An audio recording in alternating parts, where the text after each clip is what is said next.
네, 시청자 여러분 안녕하세요. 투더 골드문 진행의 문다연입니다.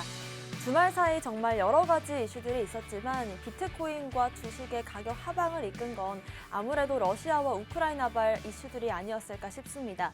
핵 전쟁이 될 수도 있다라는 이슈, 그리고 전쟁이 장기화될 수도 있다라는 공포감에 시장이 다시금 충격을 받고 있는 모습인데요. 1부에서는 이 이슈들 좀 더 집중적으로 다뤄보도록 하고요. 2부에서는 이런 장 속에서도 수익을 낼 수 있는 종목들 짚어드리겠습니다. 저번 주 한 주 동안 코인한수님의 웨이브 그리고 비트마루님의 파워레저가 급등하는 모습을 보여왔으니까요. 이 부분 꼭 한번 체크해보시길 바라겠습니다. 두 분의 전문가님들 모셔볼게요. 먼저 비트마루님 안녕하세요. 네, 반갑습니다. 네, 반갑습니다. 비트마루입니다. 주말간에 시장이 또다시 하락 장세가 나왔습니다. 조금 올라갈만 하면 여러 가지 또 악재가 나오면서 사실상 악재도 아니죠. 러시아와 우크라이나의 전쟁, 그 전쟁 속에서 금융 불안감으로 인한 하락 장세가 지속적으로 나와주고 있는데 과연 전쟁이 나는데 왜 코인이 내려갈까? 오히려 전쟁이 나게 되면 러시아에서 더욱더 매입을 하겠다라는 예상이 많고요. 여러 전 세계의 국민들도 암호화폐를 매수하면서 추가적으로 경제에 대한 해지 수단으로 암호화폐를 선택할 텐데 왜 이렇게 내려갈까? 도대체 언제까지 내려갈까? 이런 것들에 대해서 오늘 알아보도록 할 테니까요. 끝까지 시청해 주시기 바라겠습니다. 네, 코인한수님 모셔보겠습니다. 어서 오세요. 네, 반갑습니다. 일단 시장 자체가 일단 주말에 좀 어떻게 변동성을 가지고 좀 반등을 좀 보여줄까라는 좀 기대를 했었는데 그렇지 못하는 좀 모습을 보여주느라 주말 동안 마음고생 많이 하셨을 거라 좀 생각을 하고 있어요. 일단 뭐 이렇다 할 뭐 악재 뭐 이렇다 할 호재가 지금 없는 시장인 것 같아요. 뭐 여러분들이 더 아시는 부분들이 있을 수도 있고 혹은 더 이렇게 전에 들은 부분들이 있을 수도 있는데 아마 공통적인 내용들이 뭐 러시아, 우크라이나 이 사태 내용이 어느 정도 진정이 되고 이렇게 사이 관계가 발전이 돼야 되는데 그러지 못하고 계속 지속적으로 냉전 체제가 이어지는 바람에 그 부분이 이제 우리 이제 투자 심리를 위축시키고 또 그렇게 함으로써 가격 하락을 좀 이끄는 모습을 보여주고 있는 것 같습니다. 뭐 악재가 없다라는 뜻은 오히려 지금 우리 이 시장을 이끌어가는 선반영된 악재들이 해결이 된다라면 다시 올라갈 가능성이 있다라는 걸 좀 인지를 해주셨으면 좋겠고요. 호재 같은 경우는 뭐 누누이 계속 말씀을 드려요. 저희가 모르는 와중에 또 많은 기업들은 참여를 하고 있고 그다음에 시장 자체는 어마어마하게 켜지고 있다. 그리고 체제가 잡혀가고 있고 안정성은 높아지고 있다. 이 지정학적 이슈만 좀 해결이 된다라면 다시 좀 빛을 볼 수 있는 날이 올 것이다 라고 말씀을 드리도록 하겠습니다. 네, 좋습니다. 주말 사이 있었던 시장 이슈들부터 체크해 보겠습니다. 코인 이슈 흑과백 먼저 악재부터 살펴볼 텐데요. 비트마루님. 네, 방금 전에 코인한수 전문가님께서 악재가 없는 거에 대한 이야기를 좀 해주셨잖아요. 오늘 저도 마찬가지로 오늘 악재에 대한 이야기를 가지고 와야 되는데 사실상 코인에 대한 악재는 많지 않습니다. 자, 예전에 코인이 내려갔을 때 악재를 좀 예를 들어 보면 스캠 코인, 다단계 코인들이 나와서 투자자들을 불안에 떨게 한다. 또 이제 거래소에 해킹 사건이 일어난다. 암호화폐 기술력에 큰 문제점이 있었더라. 이런 식으로 이제는 이런 것들이 악재로 인해서 내려갔었는데 지금 같은 경우를 보면은 비트코인은 오히려 잘 성장하고 있고 암호화폐에 대한 기술력도 더욱더 나아지고 있습니다. 그럼에도 불구하고 지속적으로 내려간다라고 하는 건 어떻게 할 수 없는 코인의 능력 밖에 지정학적 리스크, 전쟁에 의한 하락이다라고 좀 볼 수 있는데 자 그렇다면 전쟁이 났을 때 왜 코인이 도대체 하락을 할까? 제가 처음에 인사말에서도 말씀을 드렸었죠. 그런 것들에 대해서 한번 이야기를 좀 해보도록 할게요. 자 주식과 코인이 디커플링 현상이 드디어 나왔죠. 나오면서 주식은 내려가는데 코인은 상승하면서 상당히 좋은 모습을 보여줄 것 같이 보였습니다.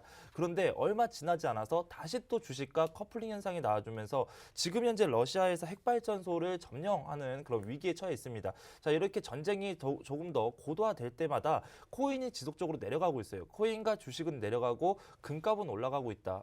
비트코인 같은 경우에는 디지털 금이라고 했고 정말 금이 올라갈 때 같이 올라가야 되고 특히나 우리 투자자분들이 알고 계신 것처럼 전쟁이 나게 되면 경제 제재를 제재를 합니다. 미국에서도 마찬가지, 유럽에서도 마찬가지로 러시아에 대한 경제 제재를 진행을 했고요. 자, 그렇다면 러시아의 루블화의 가치는 떨어졌고 정말 여기저기 어디에서도 러시아 돈을 쓸 수가 없어요. 그렇다면 당연히 그 자금은 금이라든지 아니면 비트코인 쪽에 몰릴 수밖에 없는 건데 오히려 내려가고 있고 또 전 세계적으로 암호화폐를 지원하기 위해서 암호화폐를 매수하고 있는데도 불구하고 내려가고 있어요. 자, 왜 주식과 같이 갈까? 이런 것들에 대해서 한번 좀 알아보도록 하겠습니다.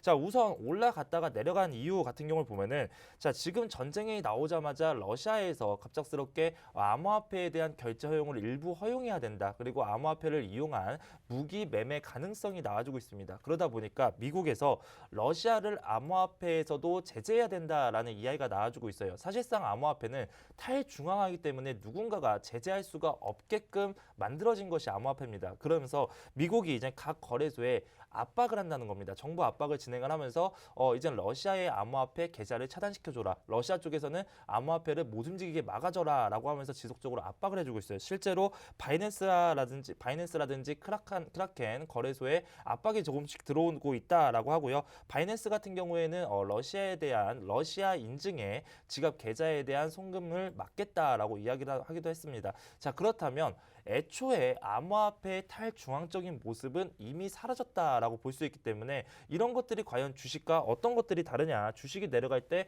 암호화폐도 똑같이 내려가고 정부의 제재를 받는 건 똑같다라는 식의 흐름들이 나와주면서 암호화폐가 지금 힘없이 하락을 하고 있다. 정부가 좌지우지될 수 있는 이런 상품이 되어버렸다라고 좀 말씀을 드리도록 할게요. 자, 그런데 이제 무기를 제가 러시아에서 암호화폐를 통해서 그 구매 가능성이 많다라고도 했고 또 우크라이나에서는 오히려 암호화폐에 대해서 암호화폐로 인한 지원을 받겠다라고도 이야기를 하고 했었어요. 자, 암호화폐가 지금 이 전쟁의 양상을 바꾸는 양날의 검이 됐다는 겁니다. 그동안의 암호화폐에 대한 아무런 제재가 없었기 때문에 정말 러시아에서는 암호화폐를 악으로 사용하려고 하고 있고 우크라이나는 선으로 사용하려고 하고 있죠. 자, 이렇게 암호화폐에 대한 아무런 제재가 없었기 때문에 지금 막 제재가 나오는 단계이기 때문에 암호화폐가 이렇게 힘없이 내려가는 모습을 보여주고 있고요. 자, 이런 것들은 절대로 제가 지난 방송에서도 말씀을 드렸지만 악재라고 절대 할 수가 없어요. 왜 악재라고 할 수가 없냐? 지금 전쟁이 나왔습니다. 전쟁이 나오면서 암호화폐 사용법이 지금 나와주고 있었죠. 정말 암호화폐가 아니다라고 한다면 우크라이나는 지금 어디서 지원을 받고 어떤 힘을 받을까? 이런 것들을 생각하면 전혀 없어요. 금을 보내줄 수가 없습니다. 자, 러시아도 마찬가지로 만약에 암호화폐가 아니었다라고 한다면 지금 루블화 가치가 하락을 되고 전 세계적으로 경제 제재가 받을 때 그 아무것도 할 수가 없습니다. 그럴 때 모든 지금까지의 전통 금융의 문제점을 지금 암호화폐가 해결해주는 가능성을 보여주고 있는데도 불구하고 지금은 처음이고 또 전쟁에 대한 불안감으로 전체의 투자 시장이 지금 내려가고 있는 단계이기 때문에 같이 주식과 맞물려서 내려가고 있지만 암호화폐의 가치와 암호화폐 독자적인 행동은 앞으로도 계속될 것이다라고 좀 말씀을 드리도록 할 거고요. 자, 이번에 IMF에서 우크라이나의 전쟁이 전 세계적인 경제적 위기를 초래할 것이다라는 이야기가 나와주고 있어요. 자, 그렇다면 경제적인 위기가 나와준다라고 한다면 뭐냐면 결과적으로는 지금 미국에서 긴축 전쟁을 하고 있지만 이 전쟁이 끝나갈 때쯤에는 긴축 전쟁이 아니라 오히려 각국 정부에서는 빈곤한 가정을 위해서 돈을 더 푸는 양적 완화 정책을 다시 한번 선택을 해야 된다라는 이야기들이 아마 IMF에서 나와주고 있습니다. 자, 그럼 이런 것들을 보면 그때도 마찬가지로 경제를 살릴 수 있는 거는 결국엔 암호화폐로 나와지기 때문에 지금은 전체적인 지정학적인 리스크로 인해서 같이 휩쓸려서 내려가는 상황이지 암호화폐가 정말 이래서 안 좋다. 암호화폐는 시즌 종료고 끝이어서 내려간다. 이런 것들은 아니라고 좀 말씀을 드리도록 하겠습니다. 네, 일단은 지금 시장이 조금 많이 흔들리고 있지만 코인 자체적인 이 내부적인 문제가 아니라 이 전반적인 시장의 리스크 그리고 또 지정학적 리스크와 외부적인 문제로 인해서 시장의 하락이 나오고 있는 거기 때문에 큰 걱정을 하기보다는 앞으로의 방향성을 잘 잡는 게 좋을 것 같습니다. 특히나 최근 며칠 동안 이 주식시장과 이 비트코인 시장이 디커플링이 나왔던 거를 보면서 앞으로의 비트코인과 암호화폐 시장이 어떻게 향후 방향성을 가져갈 것인지에 대한 방향성을 잡아보면 좋을 것 같습니다. 코인 한수님의 오늘의 악재 살펴볼게요. 일단 악재 같은 경우는 일단 제가 앞에서 말씀드렸다시피 이렇게 특징적으로 이렇다 할 이게 시장에 직접적인 영향을 줄 것이다라는 이렇게 악재들은 없는 것 같아요. 이미 다 나와 있었던 부분들이고 이 불확실성이 해소가 되지 않았기 때문에 지금 시장이 변동성이 계속 유지가 되고 하락이 좀 유지가 되는 것 같은데 일단 그래도 악재를 몇 개 좀 챙겨와 봤습니다. 일단은 최근에 이제 이 러시아와 이제 서방의 이 대치로 인해서 서방 압박에 의해 이제 뭐 메타마스크, 오픈시 이제 제재 지역이 이제 좀 생기고 있는 부분이 나오고 있어요. 근데 이 부분을 좀 제가 왜 이렇게 악재라고 말씀을 드렸냐면 사실 저희 이 암호화폐 시장의 가장 장점이라고 말씀드릴 수 있는 건 어떻게 보면 탈중앙화죠. 뭐 탈중앙화, 그다음에 뭐 빠른 속도, 뭐 그다음에 뭐 편의성 뭐 이런 등등이 될 텐데 지금 이 탈중앙화를 내세워서 저희가 말씀을 드렸어요. 이 암호화폐는 어느 하나의 기업이 가질 수 없고 그리고 어느 한 사람의 힘으로 인해서 이 뭐 폐쇄하거나 닫거나 이럴 수 없다라고 계속 말씀을 드렸어요. 그리고 제재도 들어갈 수 없고요. 그다음에 국가의 소유가 아니고 개인의 소유가 아니고 기업의 소유가 아니기 때문이죠. 근데 지금 이제 메타마스크, 저희가 흔히 뭐 지갑으로 많이 쓰는 메타마스크나 이 오픈시가 이제 제재 지역에 이제 루안스크나 뭐 베네수엘라 이런 지역을 넣음으로써 어느 정도 이제 서방의 압박에 이제 좀 영향을 받고 있는 듯한 느낌을 보여주고 있어요. 자, 이 말은 뜻은 뭐냐면 탈중앙화가 아닌가라는 그런 좀 의문을 가질 수 있는 부분인 것 같거든요.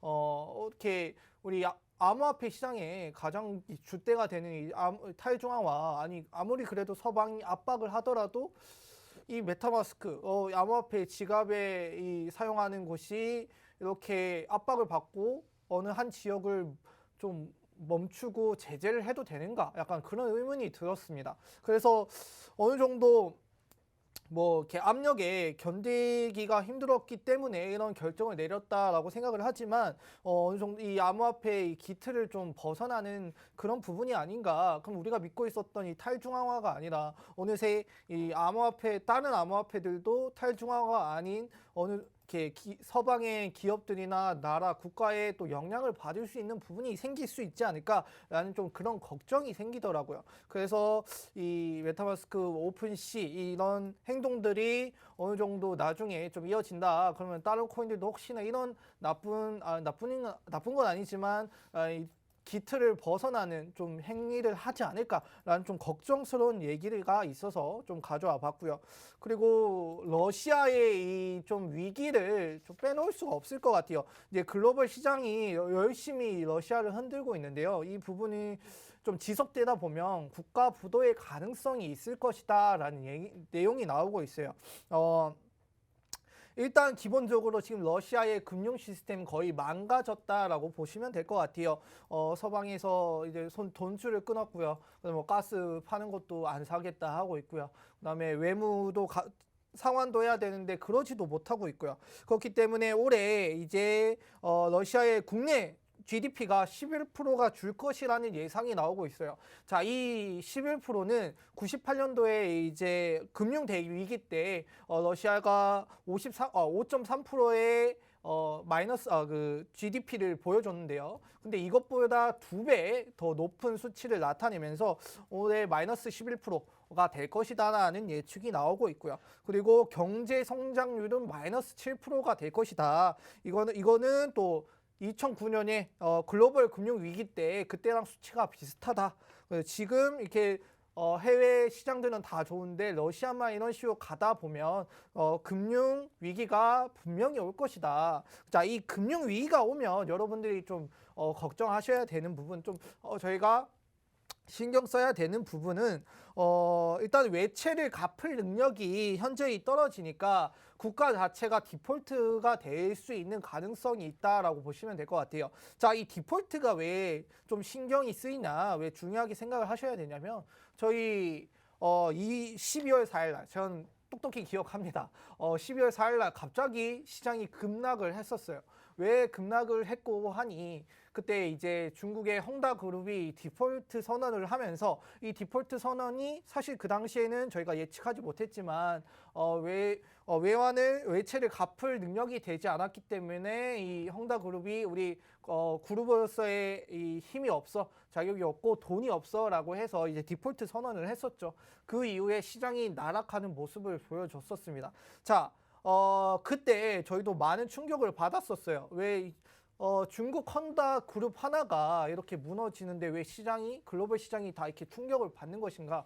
근데 그런 걸 보면서 지금 러시아까지 이어진다라면 러시아가 이 상태로 계속 구석으로 몰리고 어느새 이제 중산층들 러시아의 이 줄을 이루는 중산층들이 이제 점점 해외로 빠져나가고 있다라고 해요. 러시아에서 잊지 못하고 어느 정도 자본이 있는 부분들이 있는 사람들은 해외로 나가서 이걸 도피하려고 하고 있는데 그렇게 하다 보면 또 러시아 안에서 돌아가게 되는 이런 자금의 윤활성이 좀 떨어지기도 하고요. 그렇게 하면 점점 또 러시아는 점점 하락하는 모습을 보여줄 것 같아요. 근데 러시아가 이 전체 글로벌 시장에서 가지는 의미가 크단 말이에요. 그리고 암호화폐 시장에서 가지는 의미도 크기 때문에 이렇게 일방적으로 러시아를 구석으로 몰기보다는 어느 정도 제재가 좀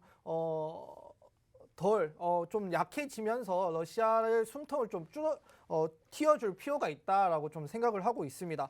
이렇게 러시아가 몰리면 이제 어느새 또 우리는 더 이상 갈 데가 없으니까 뒤에 낭떠러진데 저희는 이제 결사항전밖에 없잖아요. 좀 더 러시아가 나쁜 생각을 먹고 또 위협적으로 행동할 수 있는 또 계기가 될 것 같다. 그렇기 때문에 서방에서도 적절한 이 당근과 채찍이 필요하지 않을까. 근데 러시아의 이 파산 위기는 부도 위기는 전체 시장에 당연히 안 좋게 작용을 할 것이기 때문에 이 러시아가 어떻게 흘러가는지 우리는 좀 다 같이 지켜보시면서 좀 대처할 필요가 있다라고 말씀을 드리도록 하겠습니다.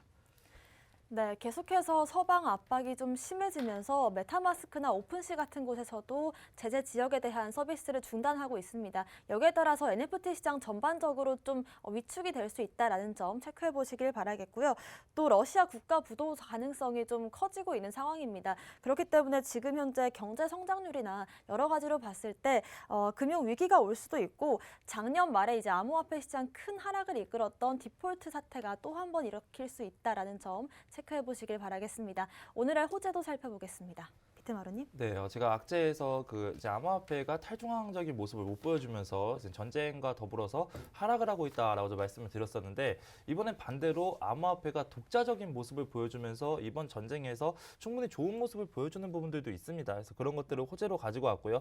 정말 이 전쟁 이전과 전쟁 이후에 암호화폐의 위치가 너무나도 많이 달라질 것이다라고 이야기 드리는 이런 이유를 좀 말씀드리도록 하겠습니다. 자, 우선 지금 암호화폐 전쟁이 나오자마자 여러 가지로 좀 지원적인 모습에서 상당히 좋은 모습을 보여주고 있습니다.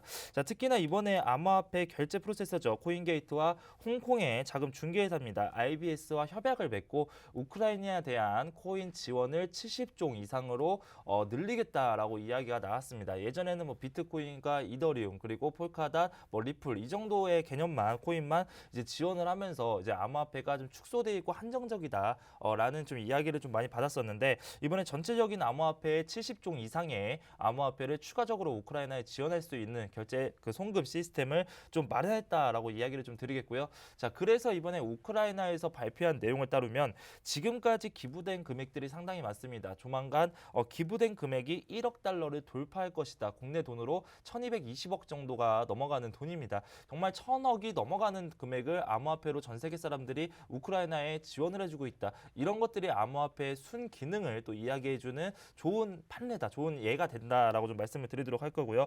자, 이 개인적인 암호화폐 지원뿐만 아니라 암호화폐의 거래소들이라든지 암호화폐 사업자들도 이번 전쟁에서 적극적으로 좀 나서는 모습을 보여주고 있습니다. 자, 우선 우리가 가장 잘 알고 있는 업비트 거래소의 예를 들어보면요. 비트코인과 이더리움을 통해서 우크라이나에 지원을 하겠다라고 밝히고 우크라이나에 기부할 경우에 출금 수수료 전액을 지원하겠다라고 이번에 발표를 했고요. 특히 전쟁이 끝난 뒤 추후 암호화폐 동안 기부 증명 NFT를 별도로 발행을 해서 그 기부자들에게 증정을 하겠다. 새로운 NFT 시장을 만들겠다라고 좀 이야기를 하기도 했었습니다. 자, 바이낸스도 마찬가지로 러시아 은행에 대한 계좌를 전면 차단하면서 러시아 국민들이 암호화폐로 그 바이낸스를 통해서 그 자금을 유출해서 그걸로 무기를 구매할 수 없도록 사전에 좀 방지하겠다라고 좀 밝히기도 했었고요. 자, 이번에 암호화폐 거래업체입니다. 레볼루트도 역시 마찬가지로 러시아와 그 벨로루시죠. 러시아를 도와주는 나라죠. 자, 이곳에 암호화폐를 송금하지 못하게 하겠다. 자, 이 암호화폐에 대한 경제적 고립을 같이 앞장서겠다라고 좀 이야기를 했습니다. 자, 그러다 보니까 러시아 코인이 웨이브가 엄청나게 상승을 하고 있어요. 자, 그런 걸 보면 암호화폐는 지금 전 세계적으로 어떻게 보면 악재에서도 말씀드렸듯이 탈중앙화인 모습을 버려져서 어느 정도 중앙화적인 모습, 주식과 같은 모습을 보여주면서 시장이 내려가고 있긴 하지만, 자, 암호화폐는 지금 전 세계적으로 암호화폐를 러시아에 막고 있어도 러시아는 자체 코인이 또 웨이브도 있고 여러 가지 또 코인들이 나올 겁니다. 그러면서 이제는 정말 금융의 전체적인 시장 판도도 바뀔 것이다라고 좀 말씀을 드릴 거고, 이렇게 세계 중요 이슈가 있을 때 암호화폐가 거기서도 이제 한 자리 하면서 들어올 수 있다. 정말 암호화폐는 이전에는 아무 쓸모없는 코인이다라고 이야기했던 사람들이 본인의 판단을 오판이다라고 느낄 정도로 암호화폐는 이번 전체적인 전 세계적인 경제 위기, 전쟁 시기에서도 너무나도 잘 활동하고 있다라고 좀 말씀을 드리도록 할 거고요. 자, 이런 것들은 지금 제가 계속 매일 똑같은 이야기를 하고 있습니다. 전쟁에 대한 이슈로 코인 시장이 전체 급락하는데 코인 시장만 급락하는 것이 아니라 코인이 망해서 급락하는 것이 아니라 지정학적 리스크로 인한 모든 투자 시장 위축입니다. 거기서 과연 비트코인이 디지털 금으로서 해치 수단으로서 언제 인정을 받는지, 결과적으로 인정을 받을 수밖에 없다라고 저는 생각이 되기 때문에 언제 인정을 받는지 이런 것들을 좀 관심을 가지고 지켜보신다면 지금의 하락장도 정말 어쩔 수 없는 하락이구나. 대신에 암호화폐의 기술력과 암호화폐의 활용력은 이미 전 세계가 입증했구나라고 좀 보시면 우리 투자자분들 조금 이 힘든 시간 같이 이겨낼 수 있지 않을까라는 생각을 좀 가지도록 하겠습니다. 네, 이번에는 전쟁에서 암호화폐가 갖는 긍정적인 의미를 한번 짚어봤습니다. 일단은 요즘에 암호화폐로 기부금을 많이 좀 지원을 하고 있는데 그 종류도 이제는 70여 종이 넘어가면서 기부금만 1,220억을 돌파했다고 합니다. 그리고 또 러시아에 대한 금융 제재와 각종 암호화폐 규제들이 좀 거세지고 있는데 오히려 이런 반사작용으로 인해서 러시아 코인인 웨이브가 좀 급등하는 모습을 보여왔습니다. 자체적인 암호화폐 시장의 리스크는 없다는 점 다시 한번 강조해 주셨습니다. 코인 한수님의 오늘의 호재 살펴볼게요. 일단 호재 같은 경우는 앞에 말씀해 주신 것처럼 어쩔 수 없이 이제 암호화폐의 중요성이 러시아나 우크라이나를 통해서 좀 많이 부각이 되고 있는 것 같아요. 자, 최근에 제가 시작 전에 말씀드렸죠. 저희가 모르게 많은 기업들은 참여를 하고 있고 점점 발전과 투자를 이루고 있다. 그래서 최근에 이제 증권사들도 암호화폐, 가상자산 산업에 본격적으로 좀 진출을 하는 모습을 보여주고 있어요. 뭐 미래에셋그룹이나 뭐 등등 여러 이 금융투자사들이 채용 공고를 내면서 암호화폐, 가상자산에 좀 이제는 좀 양분할 필요가 있다. 전통금융과 가상자산 이 두 개를 양분을 해서 좀 다룰 필요가 있다. 이곳에 가능성이 있고 미래를 보았던 것 같습니다. 그렇게 하면서 이제 참여를 통해서 사업에 진출을 하고 규모를 키우고 발전을 이루고 그런 식으로 또 규제가 완성이 되겠죠. 어느새 안정적인 암호화폐 자산이 되지 않을까 좀 생각을 하고 있습니다. 자, 여기에 더불어서 일단 러시아가 제가 앞에 말씀드렸다시피 우크라이나 러시아 암호화폐의 중요도가 높아졌다라고 말씀을 드렸어요. 그래서 최근에 러시아의 집권당이 암호화폐 결제 수단으로 허용을 하자라는 좀 이제 필요성이 있다라는 얘기가 나오고 있습니다. 자, 그래서 수백만 명의 러시아 시민이 암호화폐를 사용하고 있기 때문에 이걸 좀 보호할 필요가 있다. 이 보호하는 방향으로 관련 규제를 만들겠다라는 내용이 나오고 있어요. 그래서 인구의 12%가 암호화폐를 사용하거나 거래하고 있는데 앞으로 나올 규제가 이들을 보호할 것이다. 러시아는 이게 암호화폐랑 같이 가기 위해 노력하고 있다라고 생각을 하시면 될 것 같아요. 이 암호화폐의 합법화가 이 서방의 압력에 의해 좀 더 촉진제가 되어서 우리 암호화폐가 좀 흐지부지했었죠. 어디 이렇게 보시면 합법화해서 사용하는 나라가 생각보다 다 외소국이고 작고 저희가 모르는 나라도 있을 거고요. 하지만 러시아는 모르는 사람이 없을 거잖아요. 그리고 우크라이나도 웬만한 사람들이 많이 아실 거예요. 뭐 지금의 이런 이슈 때문에 아시는 분들이 있을 수도 있지만 어느새 이런 큰 국가들도 이 가상자산을 합법화함으로써 이거의 가치를 좀 인정하고 어쩔 수 없이 챙길 수 있는 부분이 되는 것 같아요. 그리고 러시아에는 홈 마이닝이라고 해서 이제 집에서도 좀 채굴할 수 있는 그 부분을 또 만들어 가면서 또 경제 활동을 또 도울 수 있게 한다라고 하는 것 같아요. 자, 러시아가 이제 이런 식으로 경제 활동을 암호화폐를 통해서 할 수 있다라면 어느새 이제 러시아뿐만 아니라 다른 나라에서도 당연히 암호화폐의 중요성을 알고 편리성을 알고 좀 접근을 하지 않을까라고 좀 생각을 할 수 있고, 자, 최근 앞에서 말씀해 주신 것처럼 이제 우크라이나가 해외 여러 국가로부터 이 암호화폐를 통해 기부금을 통해서 좀 뭐 일부 전쟁 물자나 그다음에 뭐 이렇게 채워야 되는 부분들을 좀 충당하고 있는 모습을 좀 확인할 수 있을 텐데요. 전 세계 금융 시장은 이제 전쟁이 어떻게 마무리될 것인가 좀 많이 지켜보고 있는 것 같아요. 역사적으로 전쟁이 있은 후에는 금융 질서에 좀 커다란 변화가 있었다라고 합니다. 그래서 이 우크라이나 전쟁은 암호화폐가 그 중심에 있다. 암호화폐가 여기서부터 어떻게 될지 좀 기로에 서 있고 여기서부터 좋은 방향으로 갈 가능성이 큰 대목이다라고 생각을 하시면 될 것 같아요. 지금 많은 사람들이 이제 3차 세계대전이 일어날 수도 있다, 아니다 이렇게 얘기를 하는데, 자, 2차 세계대전 때 보시면 그때 이제 미국은 달러를 중심으로 국제 금융 질서를 만들었다라고 합니다. 그래서 그 금융 질서를 만들었기 때문에 지금 러시아에게 우리 러시아 너희 내가 달러 쬐면 너희 숨을 못 쉬잖아. 그래서 이런 무기로도 사용을 하고 있는데요. 자, 이 우크라이나 전쟁이 끝나고 나면 어떻게 될지, 그리고 전쟁 당사국에서 대안으로 활용하고 있는 이 유일한 돈인 암호화폐가 어떻게 활용이 될지 좀 지켜볼 필요가 있고, 이제 많은 사람들이 재산과 이제 비즈니스를 모두 두고 많은 사람들이 피난을 가고 있어요. 근데 그렇게 되면 은행 시스템에 접근을 할 수 없잖아요. 근데 블록체인 네트워크는 24시간 열려 있고요. 그다음에 누구 하나 막지 않고 괜찮다, 이렇게 서로 모든 사람이 사용할 수 있는 탈출구 역할을 하고 있는 것 같습니다. 자, 이런 암호화폐를 보면서 여러 CEO들은 암호화폐가 만인의 돈이다, 그만큼 모든 사람한테 열려 있고 그다음에 기회가 될 수 있고 그다음에 누구 하나 제재받지 않고 영향을 받지 않고 모두가 동등하게 사용하고 살 수 있고 판매할 수 있는 그런 만인의 돈이다라는 내용을 좀 냈던 것 같아요. 이번 기점으로 달러였던 이 금융 질서가 어느새 조금 더 잘라져 나오면서 암호화폐가 새로운 금융의 질서가 또 될 가능성이 있다, 이렇게 말씀을 드릴 수 있고, 이렇게 혼란이 길어지면 저희를 힘들게 하고 투자 심리를 또 위축되게 하고 또 매도의 손가락이 올라가게 하는 좀 그런 일이 있는 것 같아요. 정말 힘드시겠지만 저희 투더 골드문과 함께 멘탈 관리 잘 하시면서 힘든 시간 잘 이겨내시면 여러분들한테 좋은 일이 있을 것이다, 또 말씀을 드리도록 하겠습니다.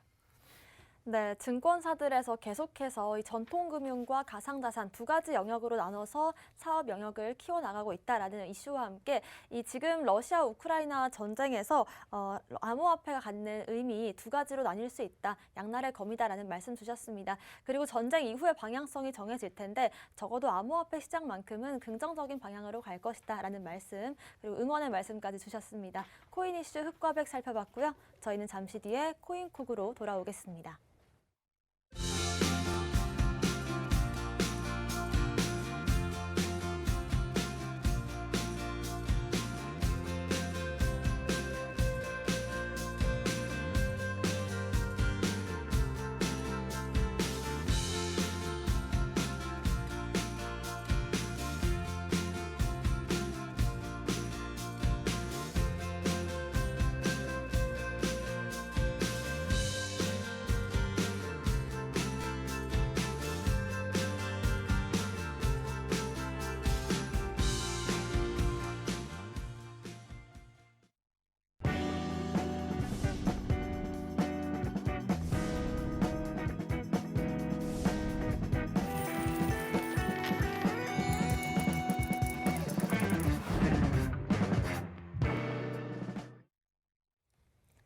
코인콕 특징주 분석 시간입니다. 주말 사이 특징적인 움직임을 보여준 코인들과 앞으로 보여줄 코인들 섹터까지 분석해 보겠습니다. 먼저 비트마루님의 특징주부터 살펴볼게요. 네, 지속적으로 하락 장세가 나오고 있다 보니까 비트코인에 대한 좀 분석을 좀 하고 가야 될 것 같아요. 뭐 정치적인 시장에 대한 상황들, 비트코인이 왜 내려갔고 또 이제 어떻게 진행될지 이런 것들은 시황 부분에서 좀 많이 말씀을 드렸으니까 이제는 차트적인 부분에서도 좀 말씀을 드려보도록 할게요. 근데 뭐 차트를 말씀을 드릴 때 여러 가지 뭐 중요한 기법들이라든지 뭐 RSI가 이래서 뭐 스토캐스틱 슬로우가 이래서 이런 것들보다는 그냥 전체적으로 같이 이해하면서 좀 비트코인을 한번 보도록 하겠습니다.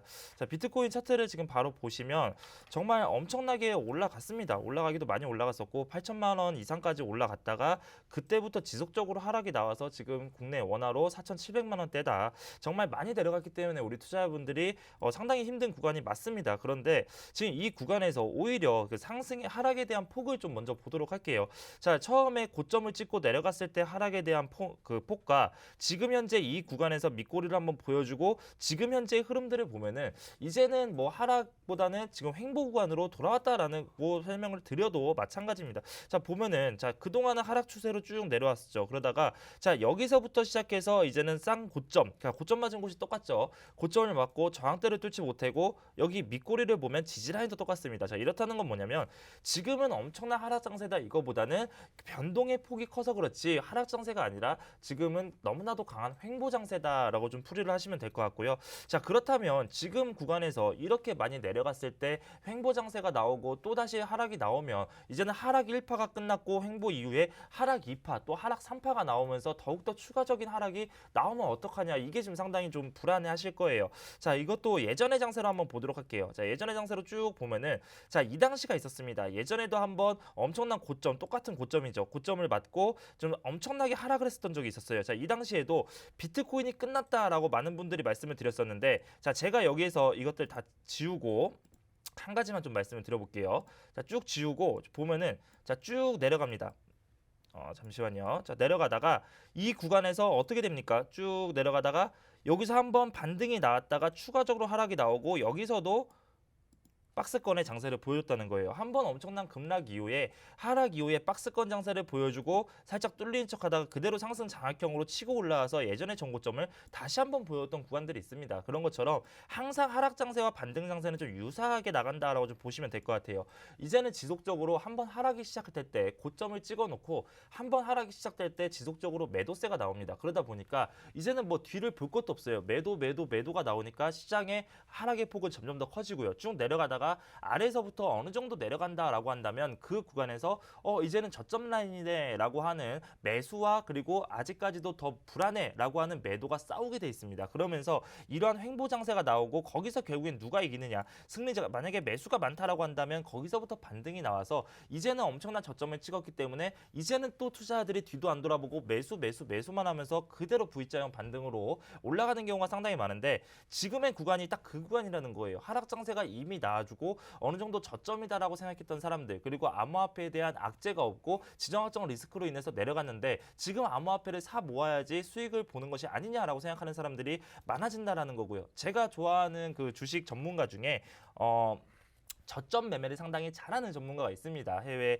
있죠. 풀크루거먼이라고 있는데 자, 이 사람이 존 템플턴이 죄송합니다. 존 템플턴이라고 있는데 이 사람이 대한민국의 전쟁이 일어날 때 IMF 때 삼성전자의 주식을 매수해서 큰 돈을 벌었던 걸로 상당히 유명하기도 합니다. 그리고 2차 세계대전 때 그 주식을 또 새롭게 매수해서 돈을 벌었던 걸로 상당히 유명해요. 이렇게 이미 이슈가 터져나왔고 이미 내려갔다라는 겁니다. 이렇게 내려간 상태에서 여기서 그렇게 생각을 해서 매수하는 사람들이 점점 많아진다. 오히려 가격은 내려갔지만 지금 개인 지갑은 오히려 최고치를 달성하고 있다라고 합니다. 그거는 뭐냐면 그렇게 생각해서 이전에 코인을 매매하지 않았던 사람들도 지금쯤이면 코인의 타이밍이 될 것 같다라고 하고 들어오는 사람들이 많다라는 거고요. 자, 지금 이게 일봉상의 차트인데 월봉상의 차트로 한번 볼게요.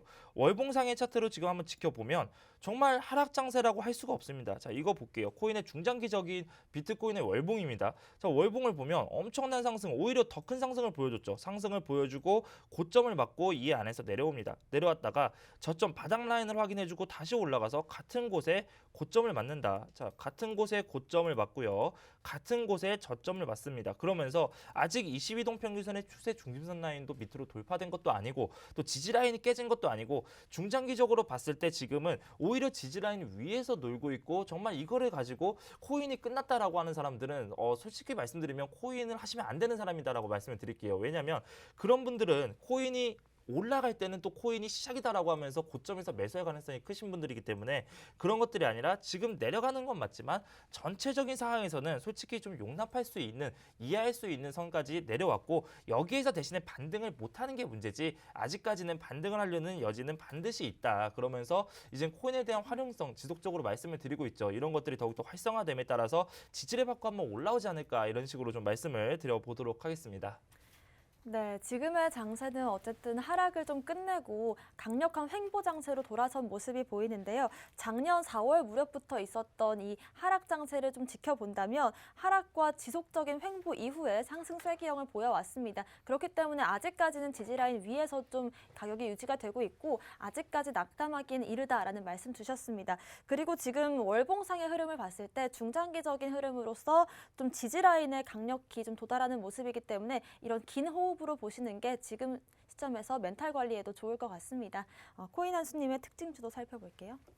네, 오늘 제가 준비한 특징주는 일단 리플을 좀 들고 왔어요. 뭐 최근에 보니까 리플 관련해서 뭐 어떤 여러 가지 이제 뉴스도 나오면서 앞으로 뭐 이 소송 관련해서 계속 찌라시가 나오고 있는 것 같아요. 근데 이 찌라시 중에 이제 CEO가 뭐 이거는 뭐 CEO가 얘기한 거면 또 찌라시가 아닐 수가 있죠.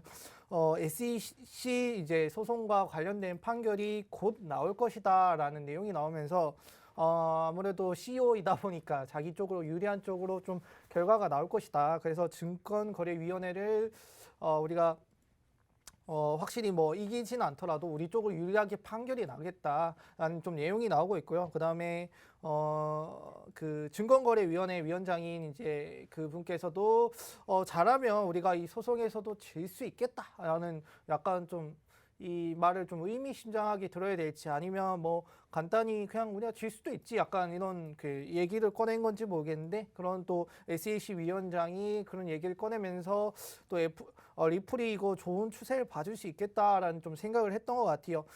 일단 이 리플을 좀 말씀을 드리기 전에 뭐 차트 분석하기 전에 좀 여러분들이 아셔야 될 게 뭐냐면 SEC를 이기는 게 제 생각에는 암호화폐 시장에 좀 도움이 될 것이다 라고 좀 생각을 하고 있어요. 왜 그러냐면 결과적으로 이 SEC가 이 리플을 좀 이기고 나면 다른 이 코인들도 점점 제재가 들어오기 시작을 할 거거든요. 그리고 이거에 대한 제재도 높아질 것이고 그다음에 어느 정도 또 SEC를 이기지 못하니까 또 눈치를 보게 되는 그런 부분들이 생길 것 같아요. 그렇게 하다 보면 또 가격에 영향을 줄 것이고요. 또 시장에도 영향을 줄 것이고요. 그렇게 하다 보면 전체적으로 시장이 좀 가라앉을 수 있고 그다음에 지금 안 그래도 해외에서 뭐 암호화폐 규제인이 뭐니 많이 이러고 있는데 SEC마저 그렇게 들어오면 또 여러분들의 투자 심리도 위축이 좀 되지 않을까 싶습니다. 그렇기 때문에 SEC를 이기는 리플 여러분들 혹시나 뭐 리플을 안 가지고 계시더라도 혹은 뭐 리플을 가지고 계시더라도 좀 SEC를 이겼으면 하는 바람들 좀 응원을 다 같이 하셨으면 좀 좋지 않을까. 그게 암호화폐 시장의 미래를 봤을 때 좀 좋게 작용하지 않을까라고 좀 생각을 하고 있습니다. 자, 리플 바로 좀 차트를 통해서 말씀을 드릴게요. 현재 894원대의 가격을 유지하고 있어요. 사실 리플 최근에 올라와서 가격만으로 따지면 그렇게 별로 떨어지지 않았거든요. 그러니까 시장이 떨어지니까 마지못해 좀 떨어지는 부분은 있어요. 하지만 전체적으로 다른 알트코인들이 조금 떨어질 때, 더 많이 떨어질 때 가격 방어를 잘하고 있는 부분 중에 하나라고 생각을 하시면 돼요. 이 부분이 어느새 이제 사람들의 이런 제가 앞에 말씀드렸던 뭐 SEC 소송 판결 때문인지 아니면 여러 찌라시 때문인지 모르겠지만 그게 시장에 잘 반영돼서 가격 방어하는 모습을 좀 볼 수 있는데요. 차트 좀 확대해서 보여드리면 앞에 말씀 주신 것처럼 이제 중장기적인 좀 흐름부터 말씀드릴게요. 1월 31일부터 약간의 이제 상승이 지속이 됐죠. 이때 뭐 호재가 있었던 것 같아요. 호재가 있었다가 상승하고 이렇게 내려오는 모습을 보여줬는데 자 상승 하락이 한 파동이 끝났고 이제 상승 그리고 상승 이후에 이제 하락에 대한 내용이라고 하면 제가 이 부분과 이 부분을 거점을 찍어드리면 이 고점 대비해서 현재 가격 위치하는 부분은 0.38이 아래 부분입니다. 이 가격이라는 뜻은 조정을 받았지만 그래도 상대적으로 덜 조정을 받았다라는 뜻이고요. 그리고 만약에 떨어지더라도 지금 어느 부분에서 계속 반등을 하고 있죠. 0.5 라인, 875 라인에서 지속적으로 반등을 하고 있습니다. 자, 일단 이 구간 안에 들어왔기 때문에 조금 더 떨어질 가능성은 있는데요. 만약에 떨어진다라면 875원까지 한번 떨어질 가능성이 있고 지금 아래 꼬리를 달면서 조금씩 올라오는 모습을 보여주고 있는 것 같아요. 자, 아래 꼬리를 달면서 아니야. 지금 0.38이 900원대까지는 좀 지지해줘야지 라면서 좀 올라오는 모습을 보여주고 있는데 자, 이 900원대 회복을 한다라면 그 위에서 놀 가능성이 높아지기도 합니다. 그래서 여러분들이 좀 집중해서 보셔야 되는 가격은 아래 꼬리를 말면서 올라오면서 한 900원대 좀 접근 혹은 900원대 위에 올라갔을 때 그 정도일 때 여러분들 한번 유심 있게 지켜보시면서 이게 떨어질까 올라갈까 한번 보실 필요가 있고요. 만약에 올라간다라면 지금 그 위에 부분 한 970원대까지 한번 올라갈 가능성이 있다라고 말씀을 드리고 만약에 내가 이거를 매수를 하셨어요. 근데 언제 팔아야 될지 모르겠다 하면 0.5 구간 이 깨지는 순간 지금 보시면 0.5 구간들은 웬만하면 지지해 주려고 하고 있어요. 이 구간 0.5 구간이 875원이거든요. 이 구간이 깨진다라면 짧게 매도 하시는 게 좀 좋다라고 좀 말씀을 드리도록 할게요. 네, 리플 같은 경우에는 주말에 좀 큰 폭의 상승을 보이기도 했고 지금 장세 속에서 비교적 가격 방어를 잘 해주고 있는 코인입니다. 특히나 이 SAC와의 소송 관련해서도 긍정적인 기사들이 많이 나오고 있는 점 참고하시면서 매매 전략 체크해 보시길 바라겠습니다. 오늘의 공략 코인들도 살펴보겠습니다. 비트마루님. 네, 오늘 제가 가지고 나오는 공략 코인은 그 빗썸 거래소와 또 업비트의 BTC 마켓에 있는 코인입니다. GX 코인이라는 코인을 공략 코인으로 가지고 왔는데 자, 올해 1월에 그 GX 코인의 스왑 소식으로 인해서 좀 시장이 올라가기도 했었어요. 그런데 실질적으로 스왑까지는 아직 이루어지지 않았고 이 와중에 지금 업비트에서 아직까지 빗썸에서는 공지가 올라오진 않았지만 업비트에서는 3월 14일 그 GX 체인의 그 입출금을 일시 중단하면서 스왑에 대한 준비를 하겠다라고 이야기를 했습니다. 자, 이젠 GX 체인은 레이라는 코인으로 이름이 바뀌게 되고요. 1 GX 체인은 10의 레이로 스왑이 된다라고 좀 보시면 될 것 같아요. 자, 그런데 이렇게 입출금에 대한 그 중단 소식이 아니라 그 입출금 그 스왑으로 인해서 입출금 정지를 하고 또 이젠 스왑으로 인해서 그 메인넷 변경으로 인해서 이름이 바뀌고 코인의 이름이 바뀌고 심볼이 바뀌는 게 도대체 왜 코인의 호재가 될 수 있냐라고 생각하시는 분들도 많은데 이전에 비트코인 캐시 ABC라든지 아니면 이캐시 자 이때의 상황들을 보면은 항상 스왑이 되고 그리고 추가적으로 심볼이 바뀌고 올라갈 때 새로운 기대 심리로 인해서 시장이 상승하는 경우가 상당히 많았습니다. 특히나 지금과 같은 건에서는 정말 1월달 개별 호재가 없는 상황이기도 합니다.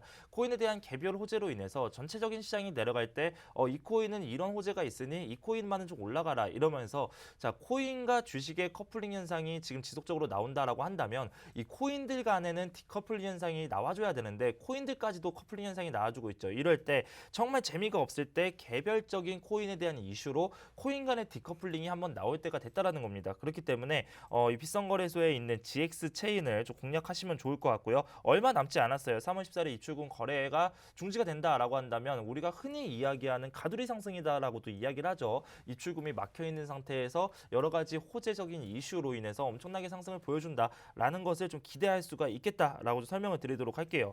자, 차트를 보면서 같이 한번 말씀을 드려보도록 하겠습니다. 자, 차트를 보시면 제가 선을 하나만 딱 그려놨어요. 정말 강한 저항대와 강한 지지대 라인으로 보여지고 있죠. 자, 이 라인을 좀 지켜보도록 하면은 자, 지금 요 구간입니다. 지지라인을 한번 받아놓은 상태. 예전에 지지라인에서 다시 한번 지지라인 받아놓은 상태에서 저항대 라인까지 지금 올라왔다라는 겁니다. 저항대 라인까지 올라와서 이 저항대 라인은 정말 강합니다. 여기서 한번 상승하고 뚫지 못한 저항대 올라가서 지지라인 받고 지지라인 받고 지지라인 받고 뚫리니까 예전의 구간까지 하락을 한다. 그리고 다시 한번 그 라인은 저항대 라인으로 새롭게 바뀌면서 다시 한번 지지라인은 새로운 박스권 라인을 만든다. 너무나도 전형적인 지지와 저항을 잘 지키는 코인이 상승이다라고 좀 볼 수가 있고요. 자, 이거 같은 경우에는 지금 이 차트는 이러한 이슈가 없고 아직까지 리브랜딩이라든지 그리고 스왑이 진행되기 전 비율입니다. 만약에 그게 스왑이 진행된다라고 한다면 방금 전에도 말씀드렸듯이 입출금이 정지가 되기 때문에 한 거래소 안에서 새로운 거래량이 들어오더라도 서로 간에 코인 송금이 안 돼요. 그러다 보니까 가두리적인 상승이 일어날 가능성이 크고 지금 여기에서 지금 보시면은 제가 일자로 찍어놨는데 불구하고 이 찍어놓은 구간이 맞습니다. 잘 보시면은 62동 평균선의 중장기적인 저항대와 지지라인과도 정말 너무나도 잘 맞는 모습을 보여주고 있어요. 지금 구간에서 매달려 있는 거 보이시죠? 여기에서 살짝 위로만 안착해준다라고 한다면 이 위에 있는 저항대 라인을 뚫어주고 강한 상승이 나올 것이다라고 좀 판단이 되고요. 자, 매수 가격은 지금 구간에서 조금씩 저는 노려보셔도 될 것 같습니다. 조금씩 공략을 해보시면 지금 구간이 뭐 2,080원, 2,090원대네요. 2,090원대에서 좀 진행을 해보시면 저항대 라인을 돌파한다고 가정하고 예전의 라인까지, 예전의 박스권 라인인 저항대 라인까지 또 이전의 지지 라인까지 한번 갈 가능성이 클 것으로 보여집니다. 목표가 라인은 3,250원 그리고 손절가 라인은 여기까지 보는 게 맞습니다만 사실은 지금 시장이 불안하기 때문에 아래까지 보기에는 좀 위험하죠. 조금 손절가 라인을 위로 당겨 올려서 손절가 라인은 정말 짧게 2,000원대까지 1,900원대까지 손절가 라인은 정말 짧게 1,900원 위로는 3,250원까지 좀 한번 노려보시길 말씀드리도록 하겠습니다. 네, GX 체인 같은 경우에는 스왑 이슈가 있으니까요. 이 부분 체크해 보시길 바라겠습니다. 코인 한수님의 오늘의 공략 코인 살펴볼게요. 오늘의 공략 코인 같은 경우는 일단 비트코인 들고 왔습니다.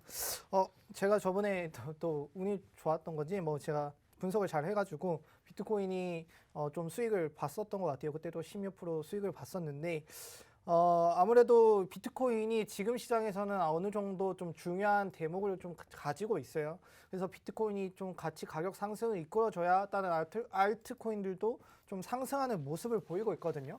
지금 뭐 특징적인 코인들 말고는 어느새 이 비트코인을 따라가는 모습을 보이고 있기도 하고요. 그래서 비트코인이 조금 잘 가졌으면 하는 바람에 그리고 매수를 하게 된다면 어디쯤에서 하는 게 좋을까라고 좀 공략을 말씀드리기 위해서 좀 가져왔어요. 일단은 개인적으로 이제 추세 전환 가능성이 조금 보여가지고 이 가격대에서 찍고 좀 올라오지 않을까라는 좀 분석을 하고 있는데요. 그 부분을 좀 차트를 통해서 바로 좀 말씀을 드릴게요. 비트코인 현재 4,710만 원대 유지를 하고 있어요. 제가 뒤에다가 일단 간단히 제가 생각하는 이런 파동, 엘리어트 파동 이론이라고 하죠. 이 파동 이론이 1, 2, 3, 4, 5 올라가고 ABC 이렇게 떨어지는데 제가 여기 ABC 이렇게 지정을 해놨고요. 그 다음에 B에서 C로 갈 때도 1, 2, 3, 4, 5가 갈 수 있는 부분이 있습니다. 엘리어트 파동 간단히 말씀을 드리면 지금 시간이 없는데 올라갈 때 떨어질 때 올라갈 땐 1, 2, 3, 4 올라가고 떨어질 땐 ABC로 떨어지거든요. 근데 올라갈 때도 1, 2, 3, 4, 5 지그재그로 가잖아요. 그 올라가는 구간 안에서 1, 2, 3, 4, 5 또 떨어지는 구간 안에서 ABC 이렇게 나눌 수가 있거든요. 그래서 면밀하게 시간 단위로 뭐 1단위, 4시간 단위, 1시간 단위, 뭐 15분 단위 이렇게 잘라가면서 보시면 좀 도움이 될 거라 또 간단히 말씀을 드리고 그렇게 제가 15분 단위로 이렇게 좀 짧게 분석을 해놨는데 A에서 B, C 이제 요 부분이 C입니다. 제가 마우스 커서 들어가 있는 부분이 C인데 이렇게 하면 이제 하락 관점이 끝났다. 근데 이제 B에서 C로 가는데 1, 2, 3, 4, 5가 나올 수 있다고 했죠. 그래서 1, 2, 3, 4, 5가 딱 때마침 나온 것 같아요. 그렇게 되면 이 오브부터 이제 반등이 좀 일어날 가능성이 좀 많아졌다. 이 부분이 현재 4,670만 원대인 것 같아요. 그래서 지금 너무 좀 떨어졌기 때문에 지금 매수하시라 이런 내용이 아니고요. 언제 매수하시라면요. 좀 어느 정도 올라왔을 때 지지 라인, 저항 라인이 좀 중첩되는 4,800만 원대 한번 이상일 때 매수를 좀 권유를 드리고요. 자, 이렇게 된다라면 제가 상승 관점까지 올라오는 내용인 거예요. 그러면 5,200만 원 이상에서 또 매도를 좀 가져가실 수 있는 부분이다. 그리고 손절가는 4,670만 원 찍어놨거든요. 근데 오늘 때마침 지금 이제 저점이 4,670만 원에서 딛고 올라오는 모습을 보이고 있어요. 이 부분이 뭐냐면 강력한 또 지지 라인이 되기도 하거든요. 옆에 매물대를 그러면 있기 때문에 이 부분 가격 좀 인지하셔서 여러분들의 좀 성공적인 투자 되시기 바라겠습니다. 네, 코인 한수님의 비트코인 차트 분석까지 들어봤습니다. 좀 더 자세한 차트 분석 잠시 뒤 오후 1시 반부터 이어가도록 하겠습니다. 저희 무료 방송 함께 하실 수 있는 방법 안내해 드리겠습니다. 먼저 컴퓨터로 들어오시는 분들은요. 팍스경제TV 홈페이지에 접속하셔서 좌측 하단 보시면 투더 골드문 배너가 있습니다. 배너를 클릭하시면 바로 전문가님들의 실시간 무료 방송 함께 하실 수가 있고요. 또 핸드폰으로 들어오시는 분들은 녹색 창에 투더 골드문 검색하시면 상단 링크 통해서 또 함께 하실 수가 있습니다. 오늘 오후 1시 반부터요. 비트코인 흐름에 따른 매수 매도 방법을 공개해 주신다고 하니까 많은 기대해 주시길 바라겠습니다. 오늘 저희가 준비한 소식은 여기까지입니다. 또 본 방송에서 제공하는 정보는 투자 판단의 참고 자료일 뿐이며 특정 자산 가치의 상승과 하락을 보장하지 않는다는 점 유의하시길 바라겠습니다. 저희는 다음 이 시간에 오겠습니다. 시청자 여러분, 고맙습니다.